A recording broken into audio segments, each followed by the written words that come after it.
Well, good evening and welcome back to the shop. On today's episode, we're going to be continuing our exploration of the wood shop, and we're going to add a few more tools to our toolbox. We're going to be making a game called a peg jump game, and it's a little square that we make. It's going to concentrate on a few skills that you need to have in the wood shop, namely precision measuring and precision drilling.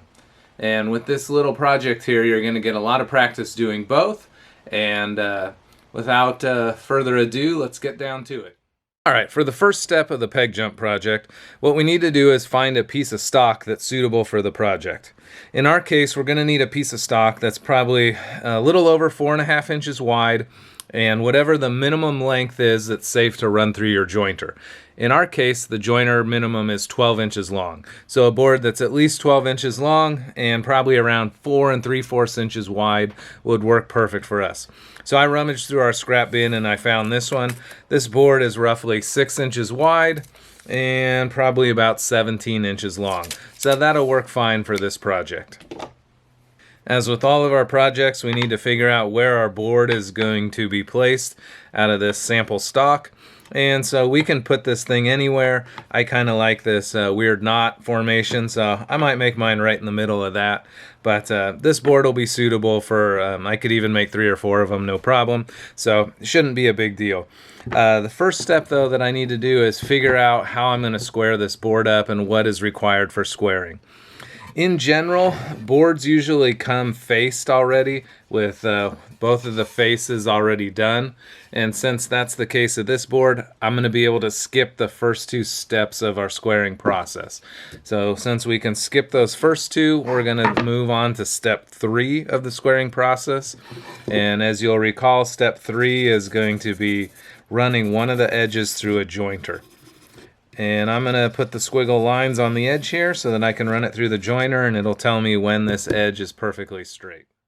And we're going to start edge joining this board. I'm simply going to run it through the jointer enough times to get rid of the squiggle line. As soon as the squiggle line disappears, I know that edge of the board is straight and I can move on to the next step.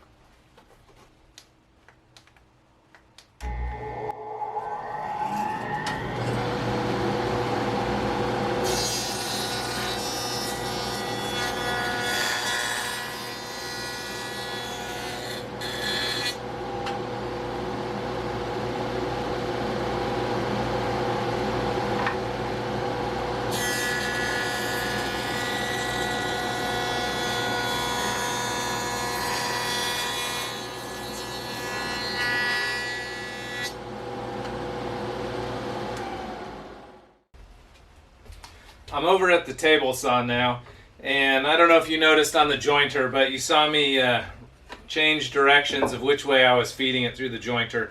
And I noticed a little bit of tear out on some of the end grain, and so I tried flipping it around the other way. And in my case, it didn't work. There's a knot right here, and there was tight grain on both sides. And when I ran it through the first way, it tore the backside, and when I ran it through the second time, it also tore the backside. So it didn't gain me anything. But sometimes switching the board, the direction that you feed the board, will give you less tear out. In my case, it didn't work, and I'm going to have a little bit of sanding to do. Not a big deal, but just wanted to show you if you were wondering why you saw me rotate the board around. I'm over at the table saw now, and I'm going to do the next phase of the squaring operation. I already jointed one edge. Now I'm going to table saw the other edge perfectly parallel with it. And in my case, I'm going to set it to 4.5 inches, which is the final dimension. So I'm going to do 2 things at once. I'm going to square it, and I'm going to bring it to 4.5 inches, which is the final dimension.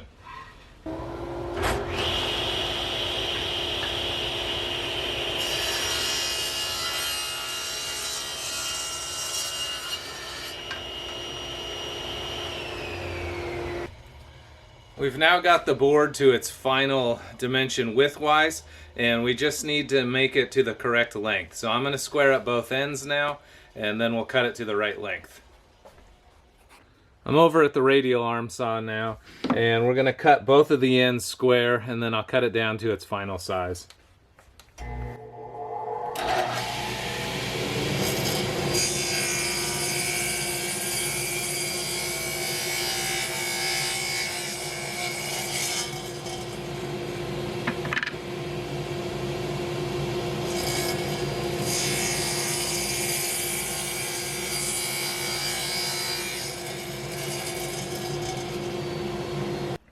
I've moved the camera around because I want you to get an angle of what we're actually cutting here. Now we're going to be making a very, very small cut. It's only a 4.5-inch cut from the stop block to the blade, and that would be a very dangerous thing to hold my hand here as that blade comes across right here. Blade's going to cut right about where that pencil is. So that's a super small area to hold my hand. As we know from our safety tests, we need our hand to be at least 6 inches away from that blade. So far, far too close for our hand to be. So we would never want to hold it that way. So let me zoom us out here a little bit. What we're going to be using is this hold down stick. It's just a very simple way of holding that board in place while keeping our hands safe. So we'll hold that there, and as we push down on this board here, it's going to hold the board for us. Now there's no guarantee that it still won't get ripped out of our hands, because kickback is always a danger whenever you're using any tool. But we're going to use this little hold down stick, and that way, just in case this board gets ripped out, what will happen is this board will go flying, but my hand will stay safely secured far away from the blade. So it's just a way to keep our hands safe while doing such a short cut. So I'll go ahead and make this cut, and then we'll continue on with our project. I'm actually going to make 3 cuts here, since I have enough material for 3 pieces.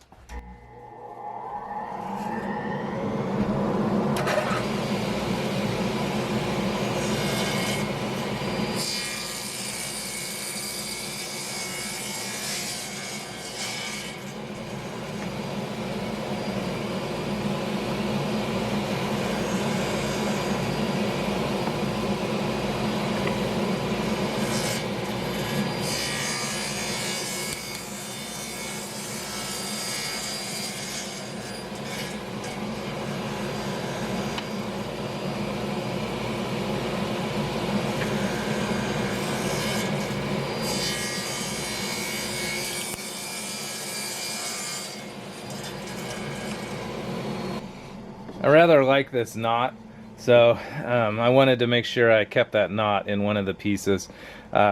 Whenever you're cutting really dense grain or any kind of knot material, you always want to know there's an increased risk of it kicking back, grabbing the board and kicking back on you. So you always want to use extra caution whenever you're cutting around a knot. It's typically a good idea to slow down your feed rate so that the blade doesn't want to grab the material and kick it out. Now that we've got our pieces cut, we'll just go ahead and check them out. Assuming I've done my job correctly, these should all come out perfectly, exactly the same size. And as you can see, they are coming out perfect. Let's keep a straight edge on all of them to make sure they stay all in perfect alignment. And as you can see, they're all coming out exactly the same size. So that's what we want when we start with a square board, and then we use stops to cut everything. Should come out exactly the same size. So no matter if I did 1 or 100 of these things, they would all come out exactly the same. So we finished all the easy parts. You guys have already done all of those steps before. That was a simple squaring up and cutting our board down to size. Now comes all the tricky part. Now we're going to focus on the precision of it. And laid out in front of me, I've got a couple of tools. I've got this combination square, and then I've got a precision ruler. And both of those are going to help me with this project. Now, we're going to end up with holes everywhere through this project, but in order to lay out all of these holes here, we need to come up with some grid patterns that will place all of these holes very precisely. In order to do that, the simplest way is to take your ruler, get it perfectly lined up with one of the sides, and then keep a very even, keep it even, don't have it slanted one way or the other. We want to keep it right up against the edge so it's very easy to tell that we have this thing perfectly aligned. And we're going to make a whole bunch of hash marks in this. So I'm going to hold it in place once I get it lined up. And again, our board is perfectly 4.5 inches, which is what we wanted. And we're going to start by making a little hash mark at the 3/4 of an inch mark. We're going to count over 1/2 of an inch by going 1/4, 2/4, making a little mark. 1/4, 2/4, making a little mark. 1/4, 2/4, little mark. 1/4, 2/4, making a mark. 1/4, 2/4, making a mark. 1/4, 2/4, making a mark. And simply what I've done here is I've laid out a mark at 3/4 of an inch, and then a half an inch, half an inch, half an inch, half an inch, half an inch, half an inch, and then the last is 3/4 of an inch from the edge. So we've got 3/4 of an inch on this side, 3/4 of an inch on this side, and then every little hash mark between it is half of an inch. Now I highly recommend having me check that after you do one side, just to make sure that you're doing your measurements correctly. Now I'll start with the other side. We're going to do the same thing. We're going to start at 3/4 of an inch, make a little hash mark. Count over half an inch, make a mark. Half an inch, make a mark. Half an inch, make a mark. Half an inch, make a mark. Half an inch, make a mark. Half an inch, make a mark, and then we'll have 3/4 of an inch over at the end. Now since mine has some kind of funky grain on it, I'm going to try to make this mark a little bit darker because it's hard to tell on mine where the mark is. Once we've got all those little hash marks done, we're going to start making a grid pattern on our board, and we're going to use the combination square to do that. Make sure you keep this thing perfectly 90 degrees. You shouldn't be using a ruler to draw these lines. I know lots of people tend to draw marks on both sides of it and then try to connect it, but that's a lot of imprecise marking. Every time you do an additional mark, your chances of having it come out exactly the same are almost zero. The better you are, the more perfect it'll be, but you're always going to have some kind of error. So if we can eliminate error, we always want to. And the way we're going to eliminate that error is by just using a combination square to give us that perfectly 90 degrees. So we're going to come over to our first line and make sure it's perfectly 90 degrees, and then we'll just trace out our line. Come to our next one and do the same thing. Now it's best to do this with a very sharp pencil, and I should have sharpened mine before I started, so I'll have to account for the pencil's thickness by moving the ruler over just a little bit.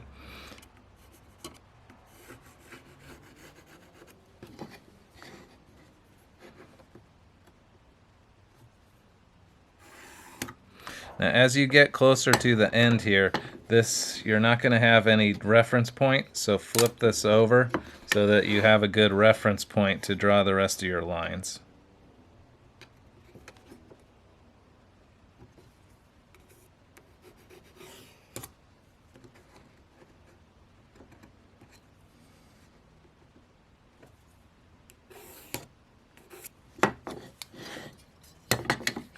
And we're going to do the same exact thing on the other side, and then we'll end up with something that kind of looks like graph paper.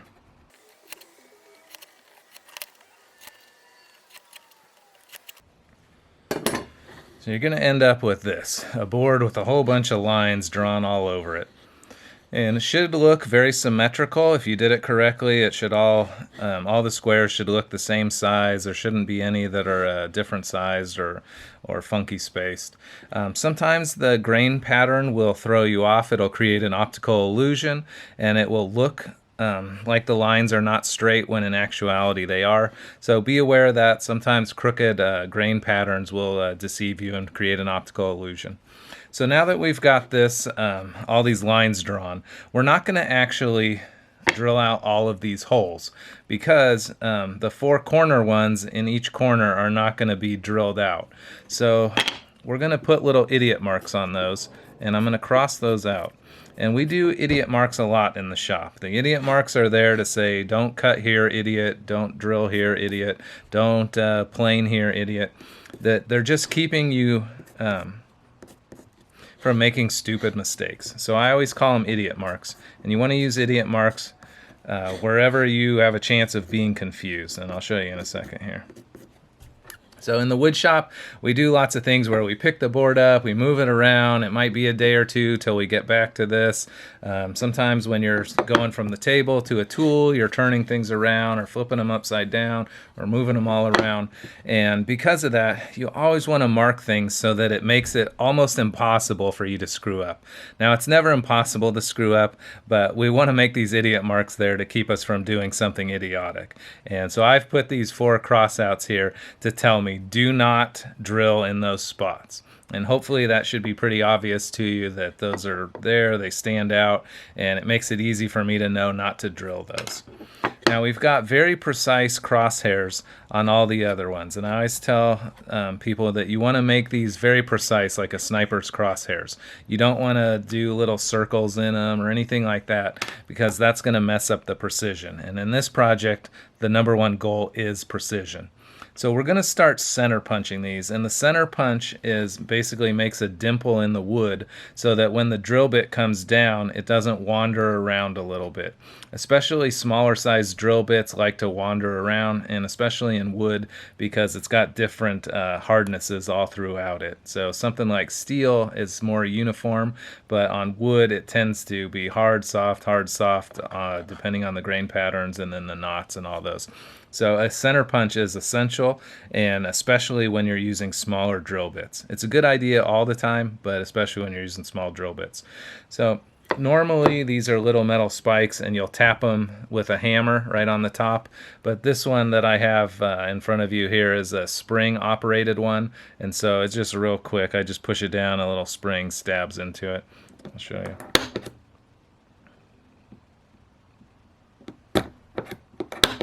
I want to make sure I put these precisely at the crosshairs and then make my little center punch mark.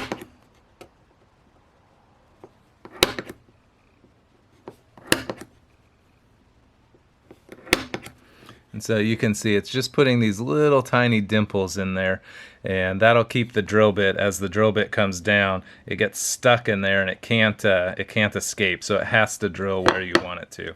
So that's called center punching, and I'll just finish that up.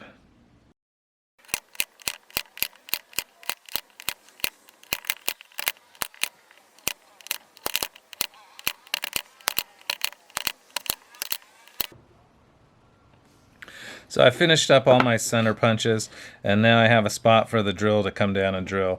And I don't know if it showed up on camera or if you could even tell, because I'll probably run this fast speed when we go back through it. But if you notice, the knot area is super dense, and the center punch did not penetrate it very well. So I ended up doing several center punches in those areas just to make sure it left a deep enough hole for me. You won't have that problem when you're using the handheld ones, but this is just what I happen to have in the shop, so that's what I used. All right, we'll move on to the next step, which will be drilling. Well, welcome back. While you were away, the inspector stopped by to take a look at the project and see how things were going. Little Luna. Luna says the project's looking okay. It's okay. So our next step is going to be getting ready to drill the holes for the golf tees. So we need to figure out what size the golf tees are and then drill an appropriate hole. One of the easiest ways is just to hold it up to your drill bit box and find the drill bit that looks the closest. In our particular case, 732 looks like it might be the right size. So I'm just going to simply chuck it up in a drill and drill a little sample hole and see how it comes out.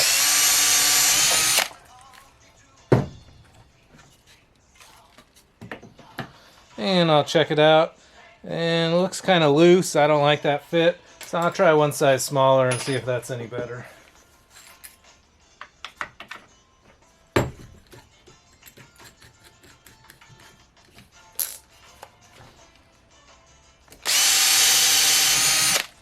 Always a good idea to test fit everything when you're working. You've spent a lot of time to get to this step, and you just want to make sure everything comes out right. I'm not a big golfer, but I'm just going to assume that golf tees come in slightly different sizes, so it's important to make sure that the fit fits pretty well. That one's still kind of loose. I'm going to try one smaller, and I have a feeling the next one will be too small, but I'll just try it out anyways. I'll set that drill bit aside, because that's probably going to be the one that we use. And I'll try this one out here.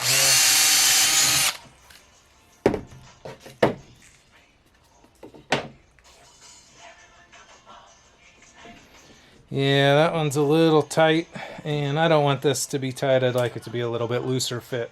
So we're going to go with 13/64 is going to be our drill bit of choice. Once you've established your drill bit of choice, now we can go ahead and get set up over in the drill press to drill all the holes.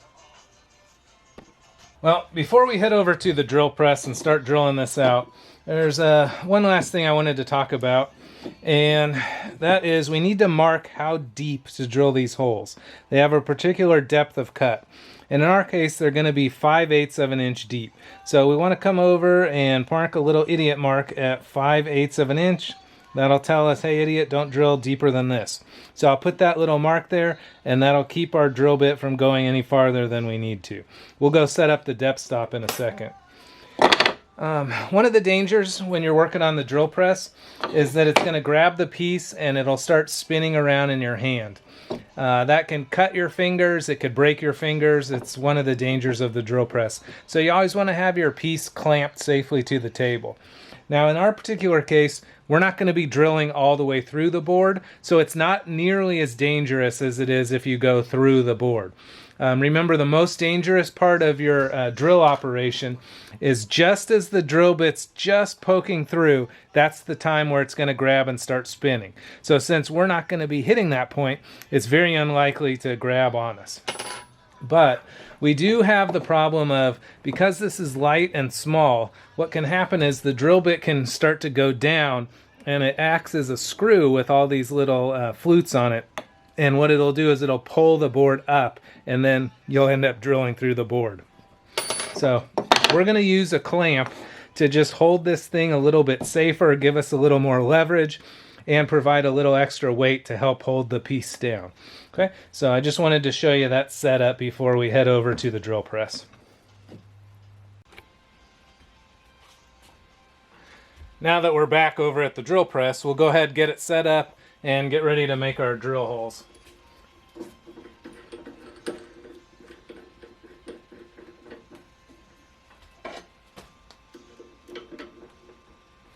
We'll go ahead and lock our drill bit in, and then we'll set the depth stop so that it stops at the particular depth that we need. As you can see right now, it would just go all the way through. It's going into the table. So we need to stop this at the correct depth. Now, every drill press has a little bit different setup on how they have the depth stops. On this particular one, and it's very common on these homeowner models, they just have like a little dial that spins around here, and you lock it into place wherever you want it to stop drilling. And so we'll set that up now. I tell you, I have the knack of, there's 50-50 of which way to lock it, and I always lock it the wrong way first. So we'll see if I do that again. It's very typical. It would not surprise me. So what I'm going to do is I'm going to line up the drill bit with the little mark on the board, and then I'll spin the stop all the way one direction and click the lock down on it. And if I did it correct, it will stop at the right depth.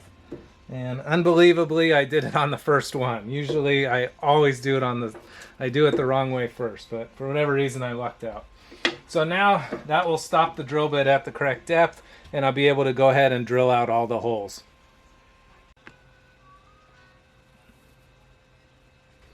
Alright, we're ready to drill our project out. We're going to drill all these holes in. Just a couple of reminders. Make sure you're holding your project down the whole time. Don't get lazy and let it pick up. It will ruin it. The other thing is you got to make sure you drill these precisely where they go, and that's not always easy to do when you're drilling into pine. Pine, you have a lot of hard and soft spots in the boards, and the drill bits love to kind of wander off base. So try to make sure you get them perfectly where you want them to drill, and take your time, because it's a very easy part of this project to mess up, and then you'll have to start again. So take your time with it. Try to make sure they center up really well. I tend to hold the board a little bit loose. It kind of helps the drill bit pull the project into its perfect center, and then I hold it down once the drill bit kind of finds its center.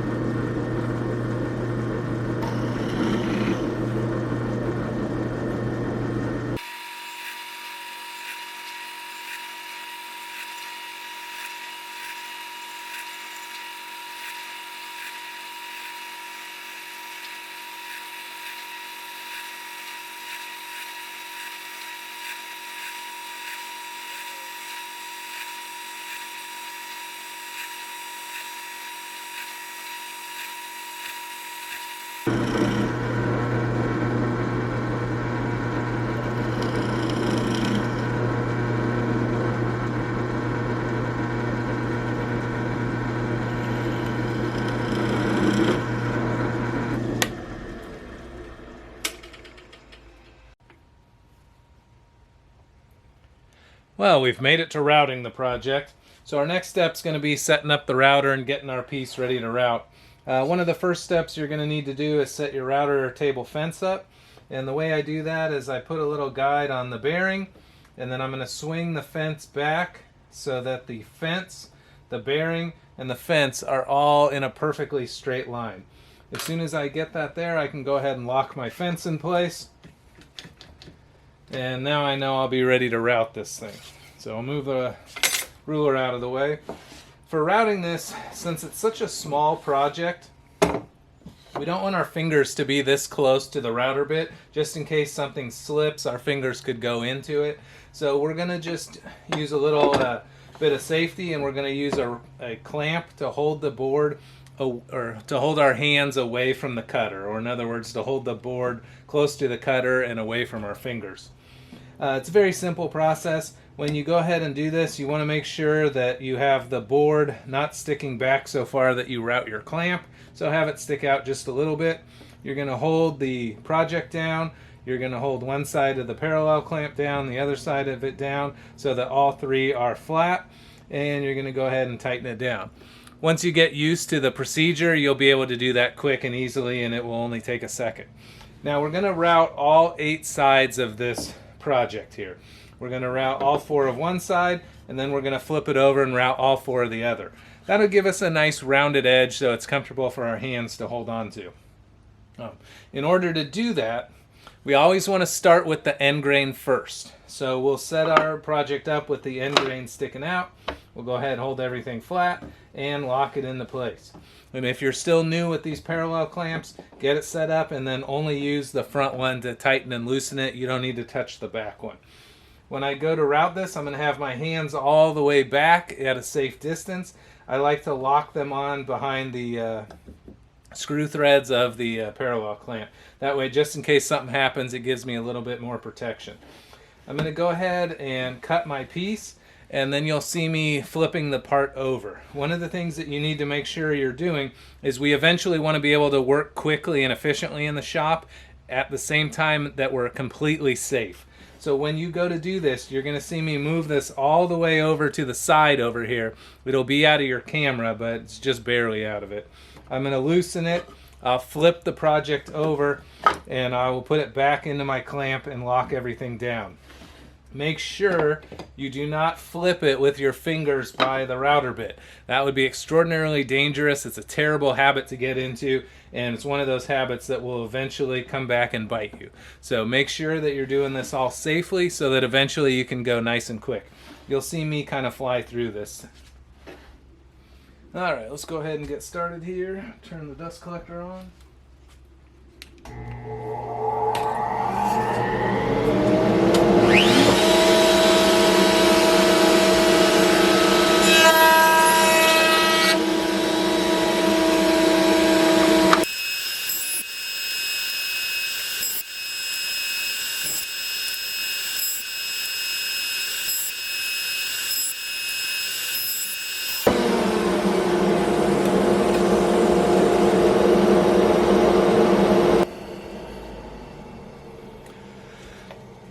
Now that everything is finished routing, go through and just double check that you didn't miss any of the parts, or if any of it looks like it hasn't been routed completely.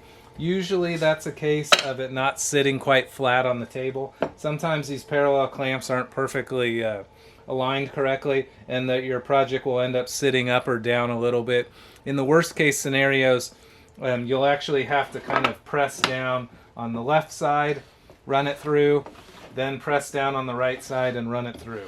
But in general, as long as you got a pretty decent set of clamps and you did all your previous process as well, it should just go through no problem whatsoever.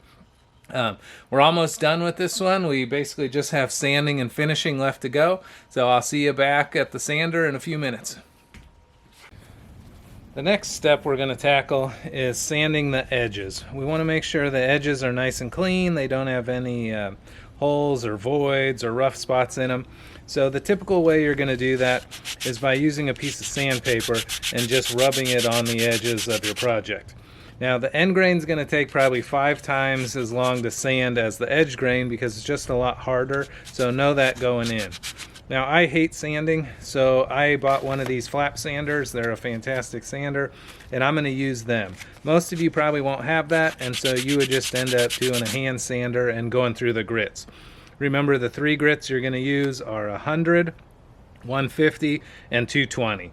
And at the point that you're at 220, it should be clean enough to where you can't see or feel any defects in it. That's about the limits of human perception. In our case, we're going to use this sander to finish it up, and I'll just show you that in action, and then we'll go do the face sanding.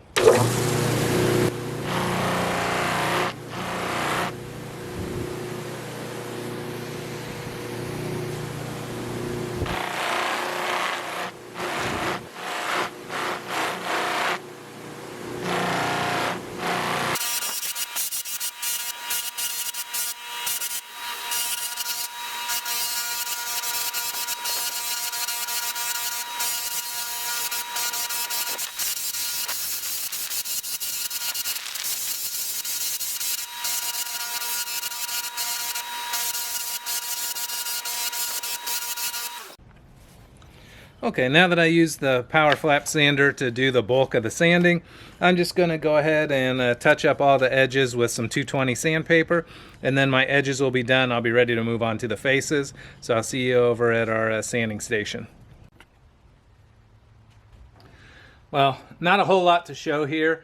You'll see me go through the sanding steps, but basically all I'm doing is sanding at 100, 150, and then 220 grit, and just making the project look perfect.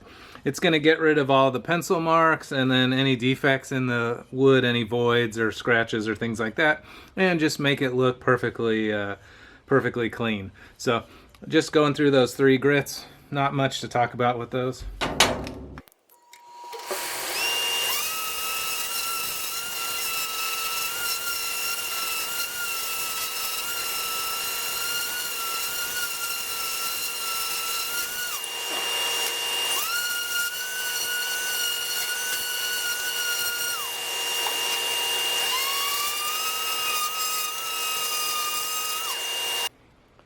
Well, we've made it to the final step of the project. And for the last step, we're going to put some finish on it. I love this Watco product. Usually I use Danish oil, but in this case I'm using teak oil because I want it to just be a real natural color. And I like the teak oil. It looks good on pine, I think. So I'm going with the teak oil today. But in general, I just love their products. So the way we're going to do this is we're going to fold up a towel in fourths. Get a little bit of finish on it. You don't need a whole lot.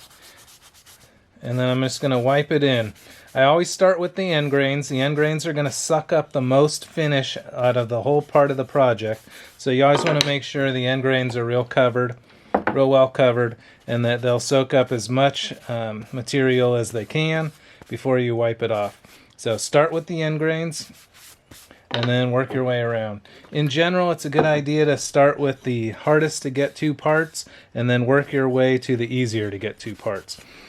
I don't need to be that meticulous. I'm wiping on extra. If it's a little too much, that's okay, because we're going to wipe it off later. So just make sure you get the whole thing covered with the finish. Start with the hardest to get to parts and work your way to the easiest to get to. Everyone wants to start with the top because that always looks the best, but if you start with the top, you're just going to end up getting fingerprints all over everything. So try to avoid that temptation and finish off with the top as your very last step.